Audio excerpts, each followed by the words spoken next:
پاکستان نے اپنے کتنے صحیح لوگوں کے ساتھ برا سلوک بھی کیا، اپنی انٹرنل جو ایک اپوزیشن تھی اس کو بھی پاکستان نے بیئر کیا، مقتدر اداروں نے اور حکومت پاکستان نے، لیکن یہ ابھی تک مانے نہیں ہیں۔ ان کی کتنی شرائط، پاکستان کے اوپر اذانوں کے اوپر پابندی لگ گئی، لاؤڈ سپیکر بند ہو گئے، خطبے جو جمعے کے وہ کس طریقے سے دیے جاتے ہیں، کتنی ہی تنظیموں کے اوپر وہ بین لگ گیا، کھالوں کے جمع کرنے پہ پابندی، یعنی اس طرح کے کتنے ہی معاملات ہیں، کتنے انڈیویجولز پہ پابندی لگ چکی، لیکن پھر بھی ان کا پیٹ نہیں بھرا۔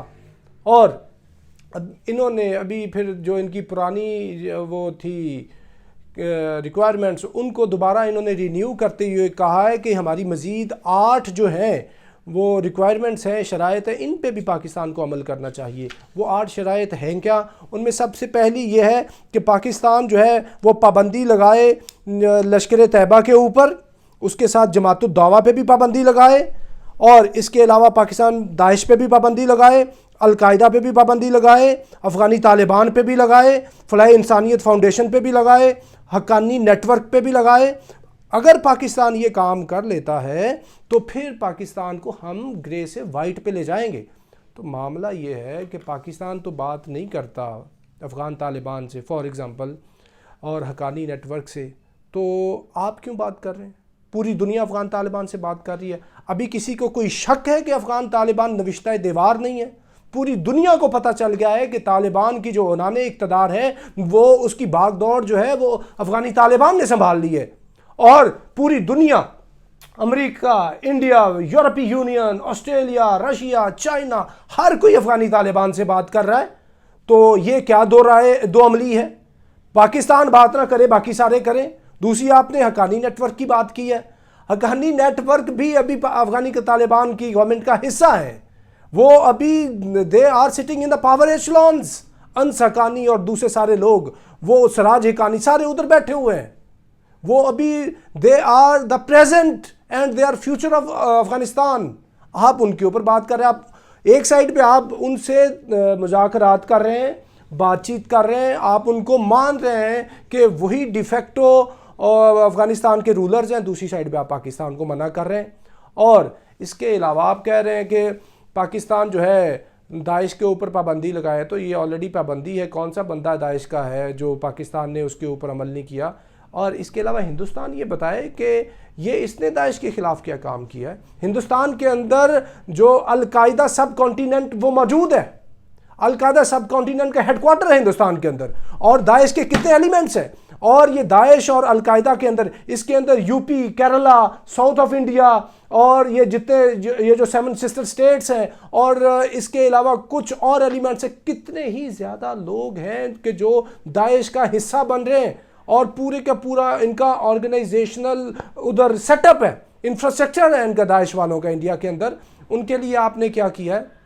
اور یہ بات کرنی، آبجیکٹو بنیادی فیٹف کا یہ ہے کہ اس نے ٹیرر فائنینسنگ روکنی ہے، منی لانڈرنگ روکنی ہے۔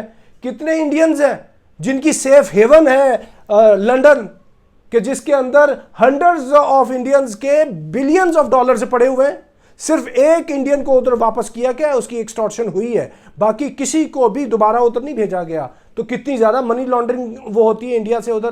آپ انڈیا کو تو یہ ٹف ٹائم نہیں دیتے، اور نہ ہی انڈیا کی یہ ٹیرر فائنینس کے اوپر بات کرتے ہیں۔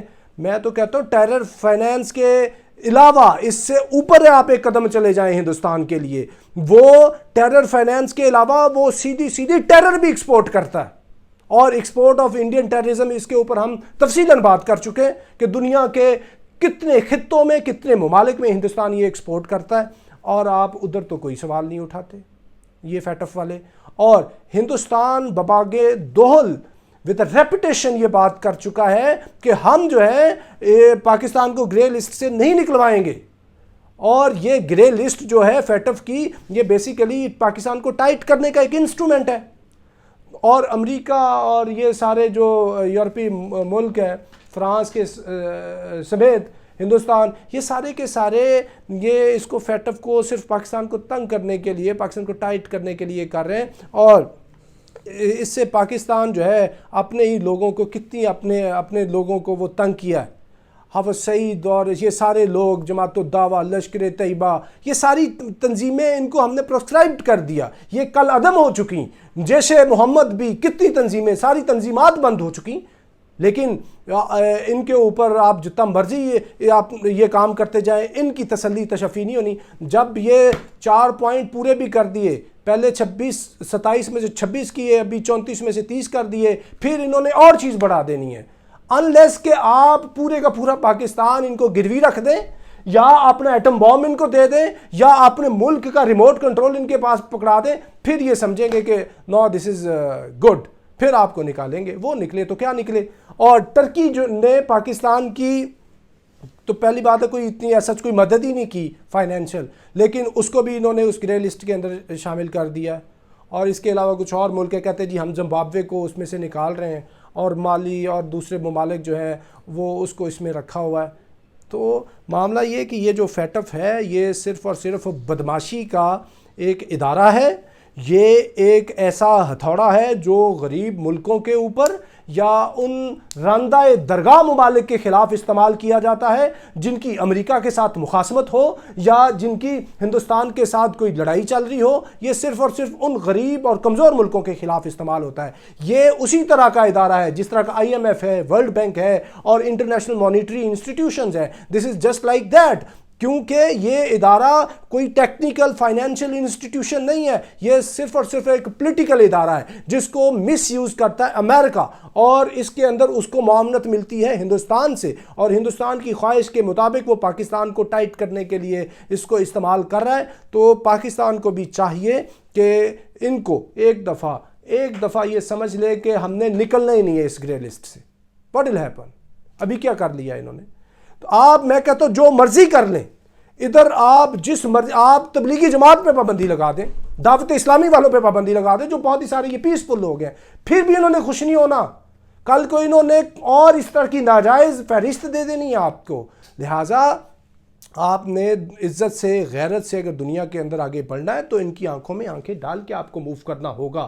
اور ان کی خواہشات کے اوپر تو ہم اپنے ملک کو نہیں چلا سکتے. انہوں نے تو بڑی خواہشیں کی تھیں، ان کی کتنی خواہشوں کی لمبی فہرست ہے، خواہشیں اور ان کی کوششیں تھیں. پاکستان تو ایٹمی طاقت ہی نہ بنتا. کیا ہم نے ان کی خواہش کو گردانا جانا، ان کو کوئی اہمیت دی؟ نہ دی. ہم نے اپنی دفاع کو، اپنی نیشنل جو انٹرسٹ تھی اس کو پرائرٹی نمبر 1 رکھا، اور ہم نے وہ اچیو کیا جو ہم چاہتے تھے. اسی طرح یہ جو فیٹف کا ادارہ ہے اس کو ننگا کیا جائے کہ یہ صرف اور صرف ایک عالمی ساہوکاروں کا ایک ایکسپلائٹیشن کا استحصالی ادارہ ہے. یہ کوئی مالیاتی ادارہ نہیں، یہ کوئی تکنیکی ادارہ نہیں ہے. لہٰذا حکومت پاکستان، ریاست پاکستان، یہ سارے اداروں کو بجائے اس سے کہ مزید آپ جھجکتے رہیں، ڈرتے رہیں، اس کے لیے آپ کلیئر پالیسی لے کے آئیں کہ کوئی ایسی بات نہیں ہے، ساتھ ساتھ یہ چلتا رہے، اس سے ڈرنے کی کوئی ایسا ضرورت نہیں. آپ نے پاکستان کو بہت زیادہ تنگ کر لیا اندر سے. ہم نے کتنی تنظیمات پہ پابندی لگا دی ہے کہ فرانس ناراض نہ ہو جائے. یہ جو TLP والے ہیں ان کے بندے مار دیں، 27 بندے مار دیے، ان کے اوپر ظلم ہو رہا ہے، لیڈر کو جیل میں رکھا ہوا ہے، اور اس طرح کی کتنی دوسری جو جتنی تنظیمات ہیں اس کے علاوہ بھی ان کو بھی ہم نے تنگ کیا ہوا ہے. جہاد کے اوپر کوئی ملک میں بات بھی نہیں ہوتی، اوکے فائن نہ ہو. اور اس طرح کی اور کتنی چیزیں ہیں جن کو ہم نے کنٹرول کیا ہے، کتنے اکاؤنٹس بند کیے ہیں، کتنے اور لوگ بند کیے ہیں. لیکن ان سے کوئی، ہم نے یہ سارا کچھ کر کے ان سے ہمیں کوئی صلہ ملا؟ کیا یہ خوش ہوئے؟ یہ خوش نہیں ہوں گے، یہ کسی صورت خوش نہیں ہوں گے. اور کلام مجید کے اندر قرآن آیت کا مفہوم ہے، یہ تب خوش ہوں گے کہ جب آپ ان کی خاطر ڈی مسلمائز ہو جائیں، اور صرف وہ منزل رہ گئی ہے. اگر آپ نے اس کو عبور کرنا ہے تو فبیہا، ادروائز ان کو بالکل کلیئر کٹ نو، بڑی بگ وائٹ نو ان کو کریں. اور یہی ان کا سلوشن ہے. ان کو چلاتے جائیں، ان کو کہ رکھیں 100 سال ہمیں آپ فیٹف کے اوپر. کوئی ایسی بات نہیں ہے، کیونکہ انہوں نے نکالنا ہی نہیں آپ کو فیٹف سے. فروری آئے گی، اگلی یہ جون دے دیں گے، اس سے پھر اگلی آپ کو تاریخیں دیتے جائیں گے. یہ فیٹف، میں آپ کو بتاؤں، یہ فیٹف جو ہے پاکستان کے عدالتی نظام کی طرح تاریخوں پہ تاریخیں دی جا رہا ہے. تو ناظرین، فیٹف کے اوپر ہی اب تک کے لیے اتنا ہی. اپنے next time. Thank you very much. Pakistan زندہ باد.